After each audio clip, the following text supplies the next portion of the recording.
हर हर महादेव।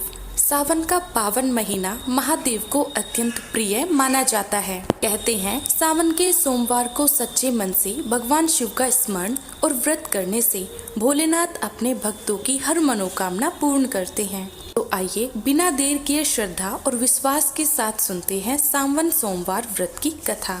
जिसके सिर पर हाथ हो भोलेनाथ का, उसके जीवन में डर कैसा। आइए सुनते हैं सावन सोमवार व्रत की पावन कथा। सोमवार व्रत की संपूर्ण कथा। पौराणिक कथा के अनुसार अमरावती नगर में एक धनी व्यापारी रहा करता था। दूर दूर तक उसका व्यापार फैला हुआ था। नगर में उस व्यापारी का सभी लोग बहुत मान सम्मान करते थे। इतना सब कुछ होने पर भी वह व्यापारी मन से बहुत दुखी था, क्योंकि उस व्यापारी का कोई पुत्र जो नहीं था। दिन रात उसे बस एक ही चिंता सताती रहती थी कि उसकी मृत्यु के बाद उसके इतने बड़े व्यापार और धन संपत्ति को कौन संभालेगा। पुत्र प्राप्ति की इच्छा से वह व्यापारी हर सोमवार भगवान शिव की व्रत और पूजा किया करता था। सायंकाल को वह व्यापारी शिव मंदिर में जाकर भगवान शिव के सामने घी का दीपक भी जलाता था।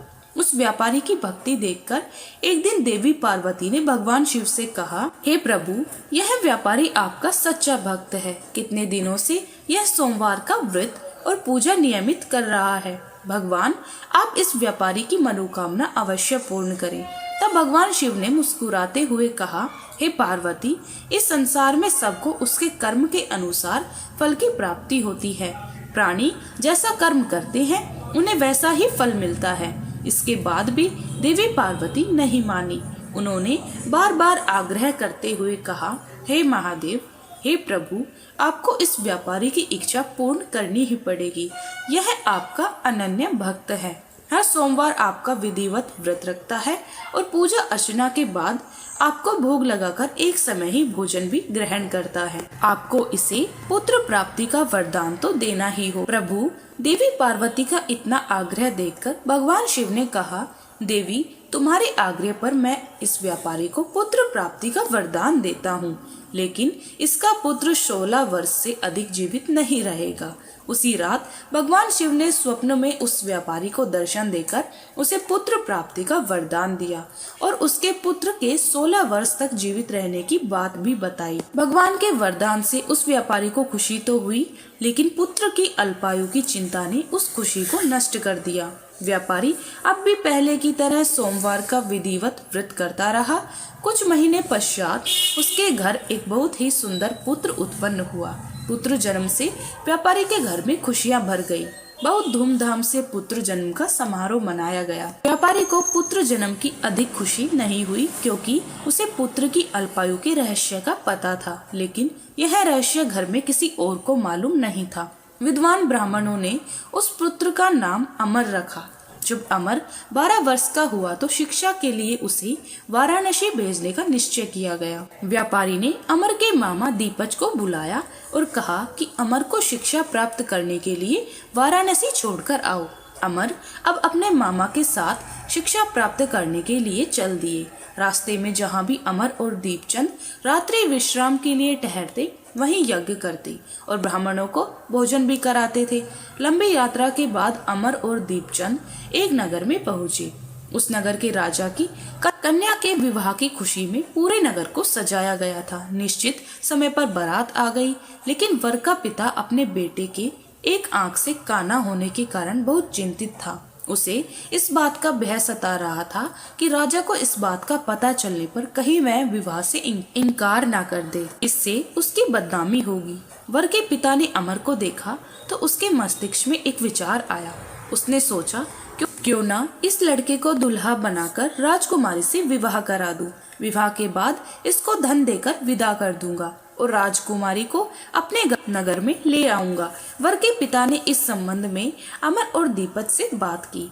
दीपचंद ने धन मिलने के लालच में वर के पिता की बात स्वीकार कर ली और अमर को दूल्हे के वस्त्र पहनाकर राजकुमारी चंद्रिका से विवाह करा दिया गया। राजा ने बहुत सा धन देकर राजकुमारी को विदा किया। अमर जब लौट रहा था तो सच नहीं छिपा सका और उसने राजकुमारी के दुपट्टे पर लिख दिया, राजकुमारी चंद्रिका, तुम्हारा विवाह तो मेरे साथ हुआ था, मैं तो वाराणसी में शिक्षा प्राप्त करने के लिए जा रहा हूँ।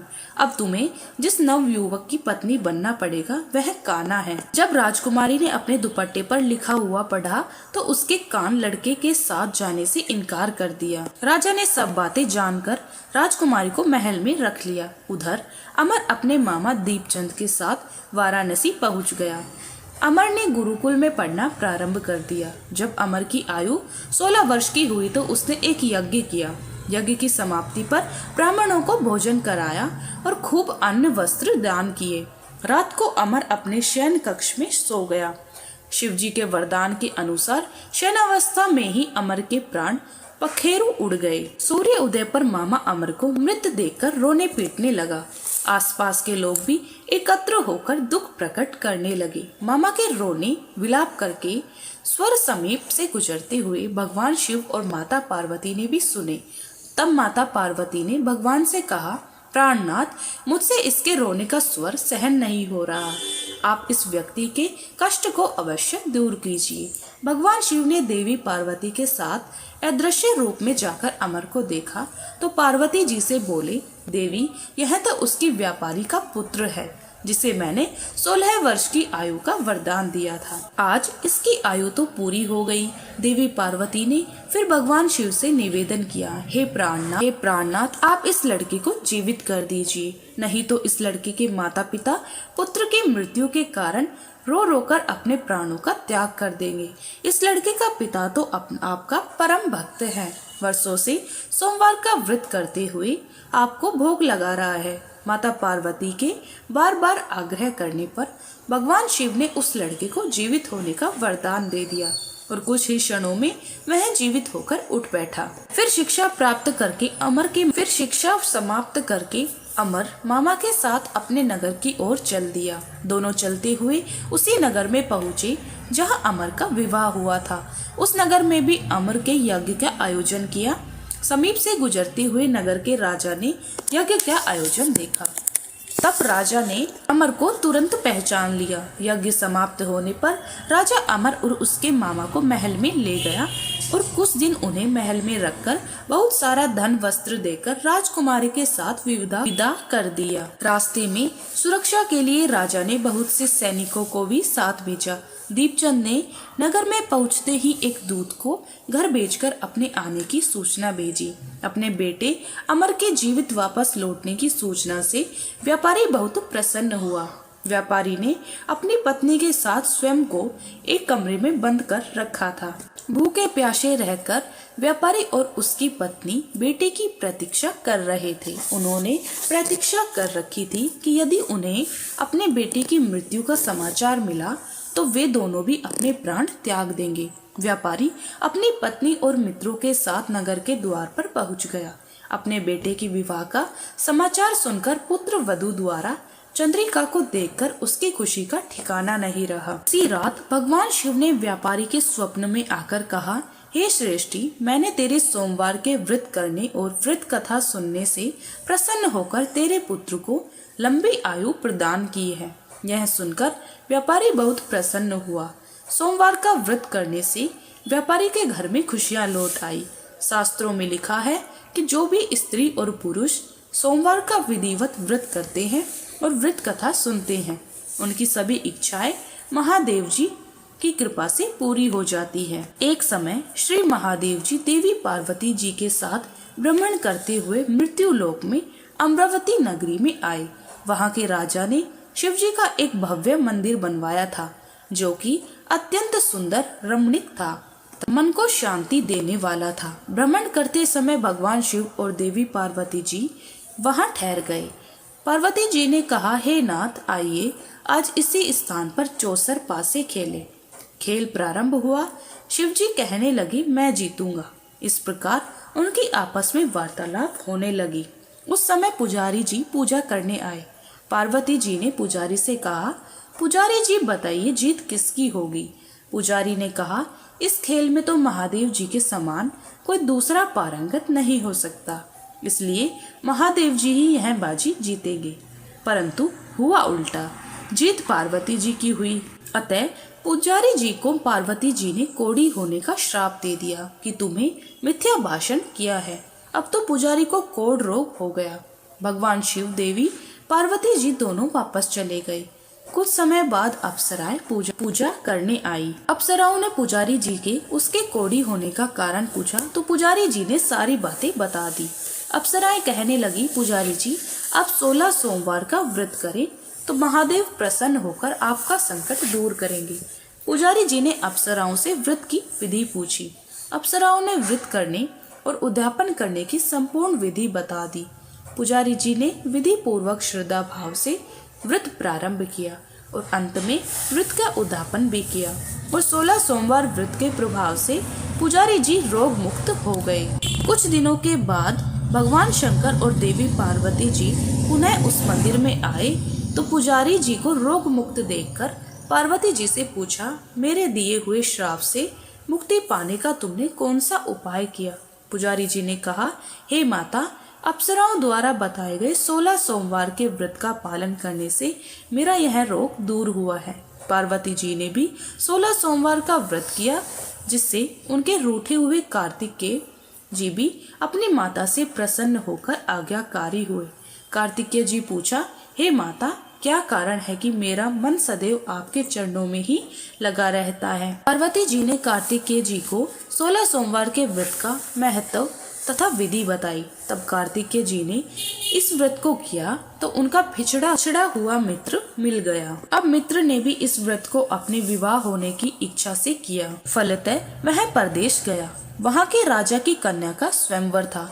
राजा ने प्रण किया था कि हथिनी जिस व्यक्ति के गले में वर्णमाला डाल देगी उसी के साथ मैं अपनी राजकुमारी का ब्याह करूंगा। वह ब्राह्मण मित्र भी स्वयंवर देखने की इच्छा से वहां एक कोने में जाकर बैठ गया।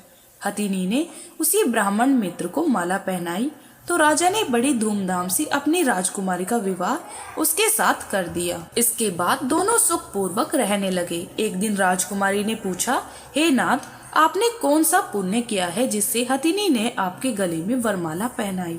ब्राह्मण पति ने कहा, मैंने कार्तिकेय जी द्वारा बताए 16 सोमवार का व्रत पूर्ण विधि विधान सहित श्रद्धा के साथ किया और उद्यापन भी किया, जिसके फलस्वरूप मुझे तुम्हारे जैसी सौभाग्यशाली पत्नी मिली। अब तो राजकुमारी जी ने भी सत्य पुत्र प्राप्ति के लिए व्रत किया और फिर सर्वगुण संपन्न पुत्र प्राप्त किया। बड़े होकर पुत्र ने भी राज्य प्राप्ति की कामना से 16 सोमवार का व्रत किया। राजा के देवलोक होने पर भी इसी ब्राह्मण कुमार को राजगद्दी मिली। फिर भी वह इस व्रत को करता रहा। एक दिन उसने अपनी पत्नी से पूजन सामग्री मंदिर में लेकर चलने को कहा, परंतु उसने पूजा सामग्री अपनी दासियों द्वारा भिजवा दी और स्वयं वहां नहीं गई। तब राजा ने जब पूजन समाप्त किया तो आकाशवाणी हुई, हे राजा, तुम अपनी इस पत्नी को त्याग दो, नहीं तो राजपाट से हाथ धोना पड़ेगा। प्रभु की आज्ञा मानकर उसने अपनी पत्नी को महल से निकाल दिया। तब वह अपने भाग्य को कोसती हुई एक पेड़ के नीचे बैठी हुई थी। वहां पर एक बूढ़ी माई आई और तब राजकुमारी ने अपना दुखड़ा उन बूढ़ी माई को सुनाया। राजकुमारी बोली, मैं पूजन सामग्री लेकर राजा के कहे अनुसार शिवालय में नहीं गई तो राजा ने क्रोधित होकर मुझे निकाल दिया। बूढ़ी माई ने कहा, तुझे मेरा काम करना पड़ेगा। उसने स्वीकार कर लिया। तब बूढ़ी माई ने सूत की गठरी उसके सिर पर रखी और उसे बाजार भेज दिया। रास्ते में आंधी आई तो सिर पर रखी गठरी उड़ गई। बूढ़ी माई ने डांटकर उसे भगा दिया। अब रानी बूढ़ी माई के यहाँ से चलते चलते एक आश्रम में पहुंची। गोसाई जी उसे देखते ही समझ गए कि यह तो किसी उच्च घराने की अबला विपत्ति की मारी है। वे उसे धैर्य बांधते हुए बोली, बेटी, तू मेरे आश्रम में ही रहना, किसी प्रकार की चिंता मत करना। रानी अब आश्रम में रहने लगी, परंतु वह जिस भी वस्तु को हाथ लगाती वह वस्तु खराब हो जाती। यह देखकर गोसाई जी ने पूछा, बेटी, किस देव के अपराध से ऐसा होता है? रानी ने बताया कि मैंने अपने पति की आज्ञा का उल्लंघन किया और शिवालय में पूजन के लिए नहीं गई, इसी से मुझे यह घोर कष्ट उठाने पड़ रहे हैं। गोसाई जी ने भगवान शिव से उसके कुशल क्षेम के लिए प्रार्थना की और कहा, बेटी, तुम 16 सोमवार का व्रत विधि अनुसार करो तब रानी ने विधि पूर्वक व्रत पूर्ण किया और व्रत के पुण्य प्रताप से राजा को रानी की याद आई तो दूतों को उसकी खोज में भिजवाया। आश्रम में रानी को देखकर दूतों के राजा को जाकर सारा हाल बताया। तब राजा ने स्वयं वहां जाकर गोसाई जी से कहा, महाराज, यह तो मेरी पत्नी है, मैंने इसका परित्याग कर दिया था। अब आप कृपया करके इसको मेरे साथ जाने की आज्ञा दीजिए। शिव जी की कृपा से प्रतिवर्ष 16 सोमवार का व्रत करते हुए वे दोनों आनंद से रहने लगे और अंत में शिवलोक को प्राप्त हुए। इस प्रकार 16 सोमवार के व्रत की कथा समाप्त हुई। बोलिए शंकर भगवान की जय। थी आज की कथा। यदि कथा पसंद आई हो तो चैनल को लाइक शेयर सब्सक्राइब करना ना भूलना।